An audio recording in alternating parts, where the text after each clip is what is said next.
Hey, Chris, how are you, man? Jack, how are you? Good, man. Good, good, good. Thanks so much for speaking to me today. I really Oh, appreciate it. You can turn your cam my on. pleasure. You can turn your cam on if you want. I'm on fiber optic, so I'll be able to. I'll be able to see you. Oh, cool. Yeah. You know what? If you don't mind, I'll probably just do a voice call. Okay, that sounds good to me, man. Whatever makes you comfortable.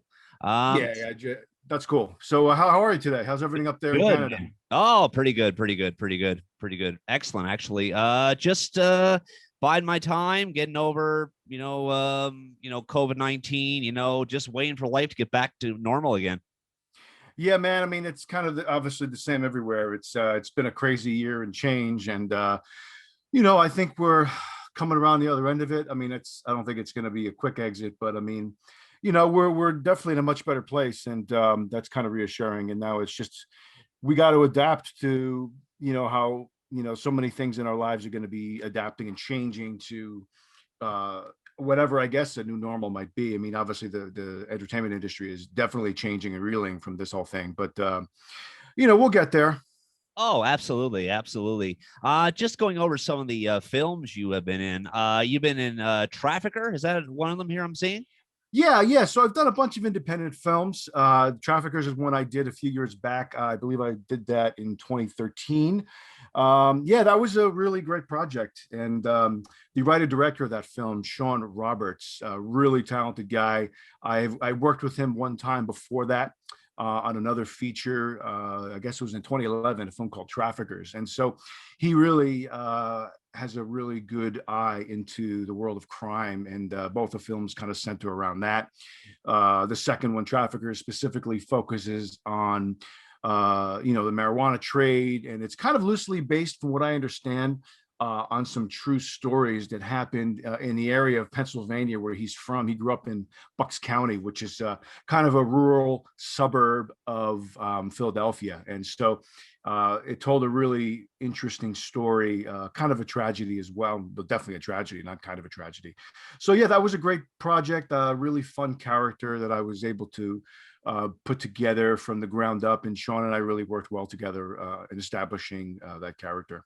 Wow. Also, you were in I think another one called Stephanie, and prior to that too, you're also in another one called The Wicked Ones. Now, The Wicked One Yeah. kind of catches my eye. Oh boy, that sounds like a scary one. Do you Yeah, play a that was scary the person that one? yeah, that was the other film I did with Sean Roberts before I did Traffickers. And yeah, that was a crime story. The Wicked Ones, it's not a horror, it's just a crime thriller. But I play the central villain in that film. So, and that was also kind of loosely based on some real people in Philadelphia from many years back in terms of crime figures. So that was a cool project, a bare bones, low budget production, but they really stretched the budget that they had and really made a lot of creative choices that really makes the film look more expensive than it actually was. And so that was really a cool experience. Wow, that's amazing, man. That's Yeah. amazing. Also, I'm seeing the name here, Richard Klein. Is Yes, that sir. is that the Richard Klein, as in 1977 Three's Company, Richard Klein? Absolutely. Yes. So I'm actually friends with him. He is basically right now a mentor and acting teacher. I've been studying with him in an acting workshop in New York City for, oh, let's see, I think this is my fourth year now. And our class has kind of migrated to Zoom since the pandemic began, but before that we were in person, and we're hoping to return to in-person training. He's a great teacher, a wonderful guy, humble, down to earth. He has a really awesome just style to his class where Man, it's loose, but it's also structured. And he really gives us the space to make choices, and he really pairs us actors together in really interesting ways. He has a really good ear for casting. He's also been a director, and I know that he's got a storied career as a director as well, in addition to his acting and teaching. So yeah, he's a great guy, and I really enjoy his class. I've gotten so much out of it, and I know I've grown so much since I started studying with him. So yeah, and obviously, yes, he was an icon in the 70s, Three's Company. Oh yeah. Oh, definitely, definitely. Man, I'd love to get an interview with him sometime. That'd be pretty cool. Yeah, well, I can maybe talk to him and see if that's something he'd be interested in, and if that's the case, I can put you two together. He's a really chill guy, so I'll Oh yeah, definitely but mention actually, I him. think I tried a while back, but I think his manager got back and said that Richard's going to politely decline. Maybe he didn't Okay. know. Maybe it was because it was a phone interview. Now Zoom might be something you might want to do. So yeah, I might do that sometime. But anyways, I'm interviewing you today, so I want to concentrate on that. Anyways, some other stuff here I'm seeing. New there's like new media here. And I'm also seeing Blue City. Is that a show? It is, yes. So that's a really cool project too. That was a web series developed, created, and directed by a really talented young filmmaker, Marcus Reyes, who has actually become a really good friend of mine. So, yes, so Blue City was a web series that he came up with. Him and I met early 2015. He was doing auditions for that, and so I got the lead role in that. Basically, it's about a squad of corrupt NYPD detectives working out of Brooklyn who have this criminal enterprise with these drug dealers within the city as well. So the story is about police corruption. It's about New York City crime. There's some political characters that come into the story. So there's a little political commentary as well. So yeah, so it's a drama. It was action, and it was something that was a really great collaborative experience. And Marcus was just a really great guy to work with, and wrote a really compelling character that him and I really put our heads together to create. And so we did. I think it was 12 episodes of that, and trying to shop that around to find a home for it. And in the several years that followed us finishing production, he actually started his own platform, his own streaming platform called mobfi-tv, mob-fi-tv. And so now he's got his own platform to put his own stuff on there, because he was, for several years after us doing that show together, he was getting a lot of experience in the industry out in Hollywood and doing some film projects and documentaries, but was finding that, yeah, man, there's a lot of people there that, a lot of closed doors still, and a lot of opinions. And he's like, why should I spend all this time making other people, wealthy, or giving other people my work, when I can just create my own work with, my own platform where I don't have to answer anybody. So he started this platform, and it's still growing, but now we have Blue City on there. There's a ton of other content that he's developing for the platform as well. So him and I have a couple other projects that we're going to work together. You might see that on my IMDb upcoming. One of them is called Brick, another series, and there's another series called Mental. So those are two other projects that are in the works right now as well for his platform. So he's just a really great guy to work with, real collaborative, and real original voice. So I'm very happy to call him my friend. Wow, that's amazing, and it makes things so easy in the acting business when you have great people to work with. Oh, hands down, absolutely. I've been lucky. I've worked as an actor since I was 20, but up and down. Got serious about it in my late 20s, and really put forth the effort to really, hone my craft, and to really push myself to get out there. And so I've done a decent amount of work. A lot of it's on the fringes, independent film, Vince on TV, obviously. And I'm one of those actors too that's had a bunch of projects. I think every actor has a story about a project or two that falls apart. You spend a lot of time trying to get a project going, and the financing falls through, or for whatever other reason. So I have several projects that unfortunately kind of fell through the cracks over the years that I devoted a decent amount of time to, and you just kind of go with it and move on to the next thing. So in that process, you do meet a lot of wonderful people, and I've been lucky enough that I really don't have any bad experiences. I've really just been working with great people, collaborative people that are just very kind and gracious, and really there to lend a hand. And it's really been a blessing. So I'm very happy with the experiences I've had so far. Wow, amazing. Also, mysteries at the is it castle?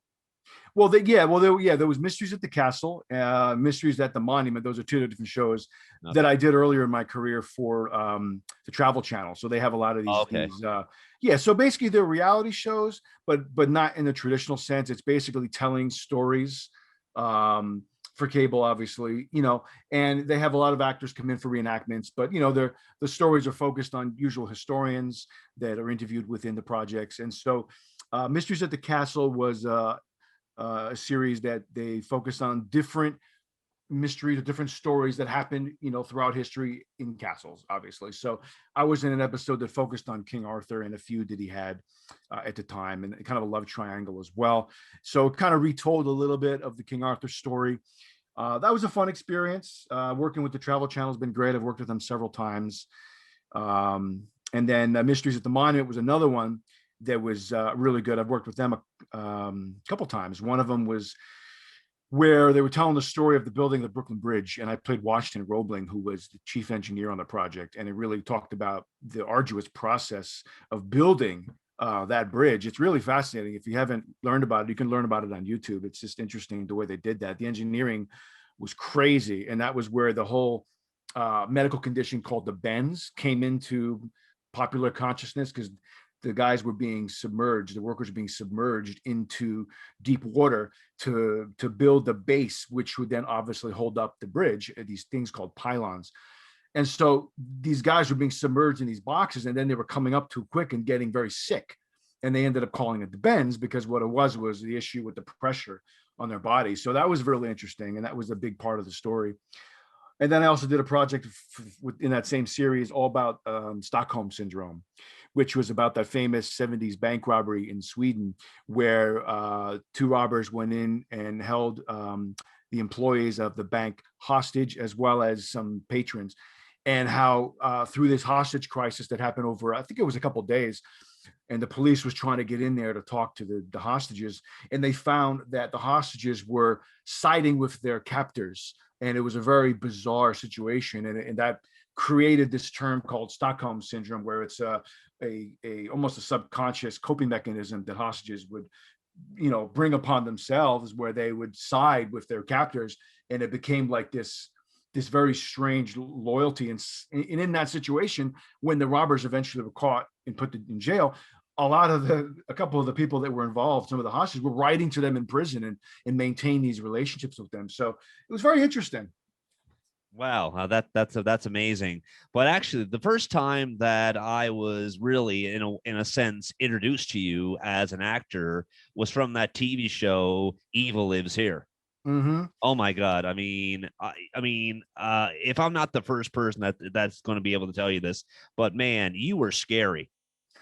I mean, Thank you. but the thing is, Paul White wasn't really a scary man. It's just that there were certain things you didn't say to him, especially if you were his son. And that was it. He demanded respect. It wasn't like he got up and woke the kid up every morning and beat him. No, he didn't do that at all. It's just that he basically addressed discipline is what he did. Yes, yeah, and that was a very tragic story. And for people that don't know, Eva Lives Here is basically a true crime series on investigation discovery that talks about all different types of, usually domestic stories where something happens that generally, I guess, would be looked at as evil. And so this story was based on a true story of a guy who's named Paul White, who was a very strict disciplinarian. And as you said, he was not an evil guy. He maybe exhibited learned behavior from his childhood. I'm not sure, but he was a guy, nevertheless, it was very tough on his kids, didn't take any talk back. He didn't want lying, and he would discipline his children often with a belt. And, he was a drinker too. So I think that played into it. He, was not the kindest guy to his wife. But, nevertheless, he was from an old time, an older way of thinking, and provided for his family, but obviously was a little rough around the edges, and things happened to him within the story. I don't want to ruin it, but let's just say his family kind of turns on him. So, but it was a very dark character to play, to get into that headspace, to kind of research the story a little bit, to understand who he was. And that was a great experience, probably one of my best in terms of TV experiences. And the crew was great. We shot that in Brooklyn. And they really give you room to play with the character. And so some of those intense scenes where I'm beating the child with a belt, I had to get into a headspace to do that. That was kind of uncomfortable, and I can tell that after some of the takes, some of the crew was looking at me like, "Oh my God, where did that come from?" And one of the things that I really made an effort to do was to really form a comfort with the child that I was abusing, and making sure, hey, listen, you obviously, he was old enough to understand that obviously this was not real, but it's intense stuff. So I really had to make sure that I was just reassuring, hey, I want to make sure you're okay. I'm going to do my best to really, not come, because obviously I wasn't hitting him, but you get stuck in a moment, and you don't want to lose it. So I had to really be controlled and make sure that everything was choreographed the way we discussed it. And so it worked well, and he was a great kid to work with. But it's tough when you play dark characters, you bring them home with you sometimes. And that was one that was definitely tough to shake after a couple of days, but great experience regardless. And as you said, it's one of those things that I hear a lot about from different people. That episode gets played a lot, and every so often I get texts from people I know, or I'll get a phone call. Hey man, I just saw you beating that kid with a belt again. And they play that episode a lot, and I'm still getting texts and emails from people, and it's an episode that's served me well. I really appreciate that it's on a lot. Oh yeah, definitely, definitely. And the lesson in that episode is if mom or dad tell us to do something, is it always the right thing to do? It's like, mom said that. Well, I guess mom said that to go down the street and hit this person or whatnot. So since mom said it or dad said it, must be okay. So that's the lesson is actually learned in that episode too. You're 100% right, and it's a tough lesson for an impressionable child to learn, because you gotta really be mature enough to make that choice, to realize, hey, they're my parents. I'm supposed to respect them and listen to them, but what they're telling me to do just feels wrong in my gut. So you got to have that maturity to be able to make that choice, and rebel against something that you really feel is wrong, and to be able to do that at a young age is it's very admirable to those that can do it.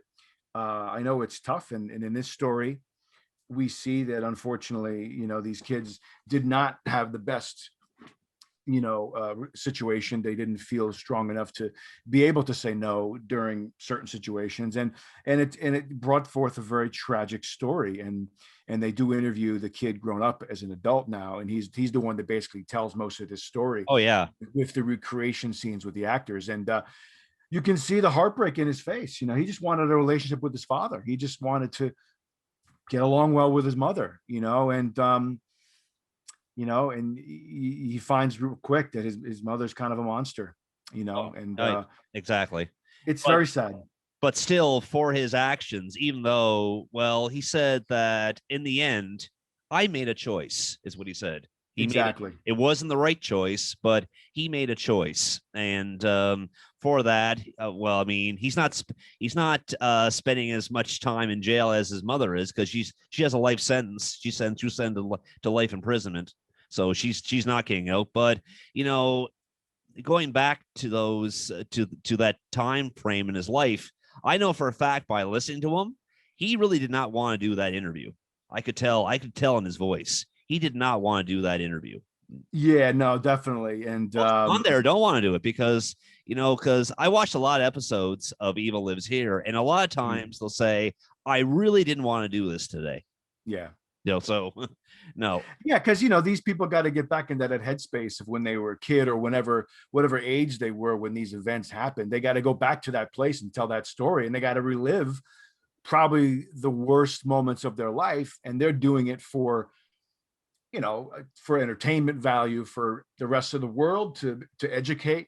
There's a cautionary tale element of it, of course, but these people have to tell their story, and often these stories are riddled with tragedy and heartbreak.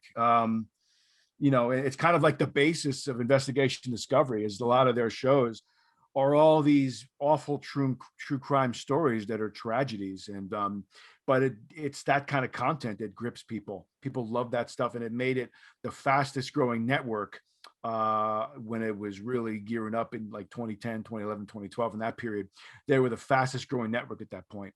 Because the first time I worked with them was actually on my first TV show, which was I Married a Mobster. I shot that in 2011, and that was a great experience. And that was a true story of a guy named Joe Fama, who ended up becoming a drug runner for, I believe it was the Gambino crime family. And, you know, he does all this and he gains all this wealth, but then he becomes beholden to this crime family. And so there's a tragedy for his family there. And so, you know, again, it all comes down to choices, and choices have repercussions, whether they're good or bad, you know, and it's really the basis of everything that channel shows. And, you know, people love it, and it's made them popular. So I'm happy to be a part of it. Wow, that's amazing, man. That's amazing. And you know, I mean, as years go by, you know, I mean, you learn to love what you're doing, you know, as an actor. You know, you really, I find that I've been doing radio for almost internet radio for almost 20 years. So I Mhm. mean, as years go by, you learn, you know, you really learn how to love something you really enjoy. I find anyways.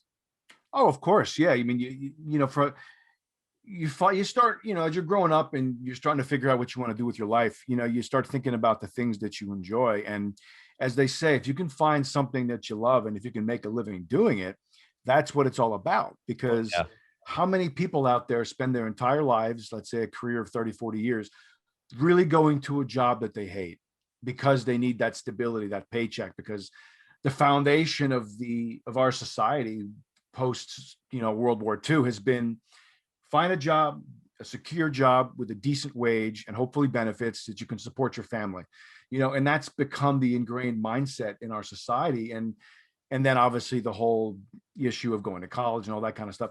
And so a lot of people, unfortunately, I think settle for a life that they're not 100% happy with, because they, you know what, they want to make a living. They don't want to worry about their family. They want to just have a secure, you know that at the end of the week they get their paycheck and their family's taken care of, you know. But if you can do that, but find something that you love, it makes it so much better, because you're spending 40 hours a week at least at a job that you hate. That's 40 hours a week that you're miserable. Not to mention the commute time if you're commuting to a place that's far away in a city or whatever, you know. So you add all that time, and how much time do you have with your families? What, a couple hours in the evening for dinner and then the weekends?